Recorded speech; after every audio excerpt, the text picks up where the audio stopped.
अगर आप भी चाहते हैं एलके म्यूजिक का ऑडियो वीडियो सबसे पहले आप तक पहुंचे तो लाल बटन दबाकर चैनल को सब्सक्राइब करें, साथ में बेल आइकन को दबाना ना भूलें। हेलो। हाँ, हम बजै छी। की आइ मन पड़लौ हैं? की कहू, हमहू सुतल बैसल जागल सदिखन अहीं के याद में रहै छी। हमरो अहाँ के बोली करीज तोड़ैया।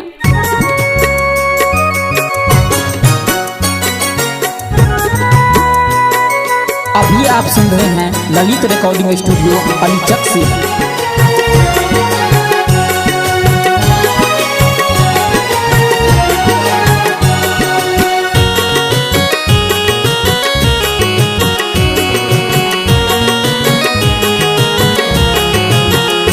आहक सदखन याद आब हमरा, आहक सदखन याद आब हमरा, चाहे बैसल सुतल या जागल रही। आहा के बोली करेज तोरे हमरा, आहा के बोली करेज तोरे हमरा, चाहे बैसल सुतल या जागल रही। आहक सदखन याद आब हमरा, चाहे बैसल सुतल या जागल रही।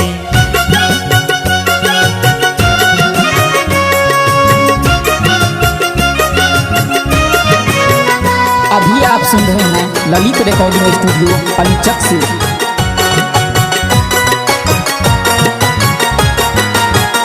जखन बाहे चपुरबा बसातिए, याद आवे पहले मुलाकातिए।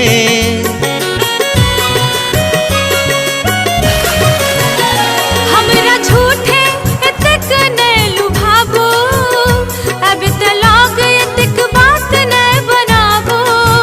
ने हमरा दिल के ये बात बूझ फकरा, ने हमरा दिल के ये बात बूझ फकरा।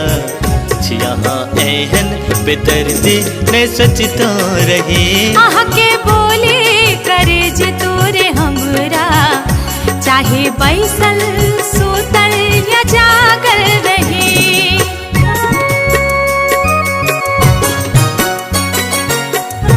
अभी आप सुन रहे हैं ललित रिकॉर्डिंग स्टूडियो अलीचक से।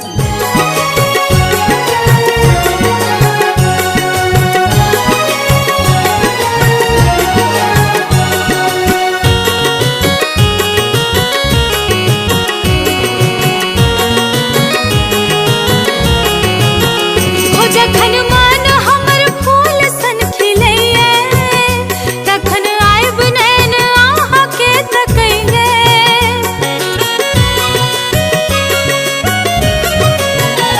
आहक ई खुशबू भरल ई बदनिए, खींच आने न लगे कतो मानिए।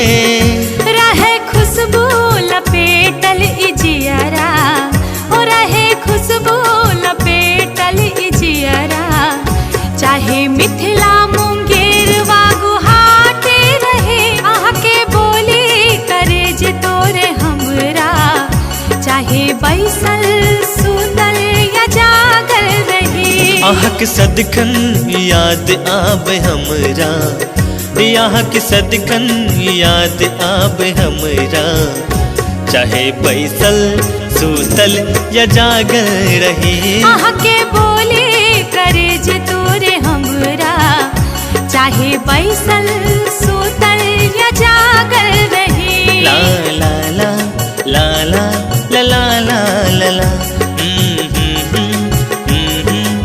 अभी आप सुन रहे हैं ललित रिकॉर्डिंग स्टूडियो अलीचक से।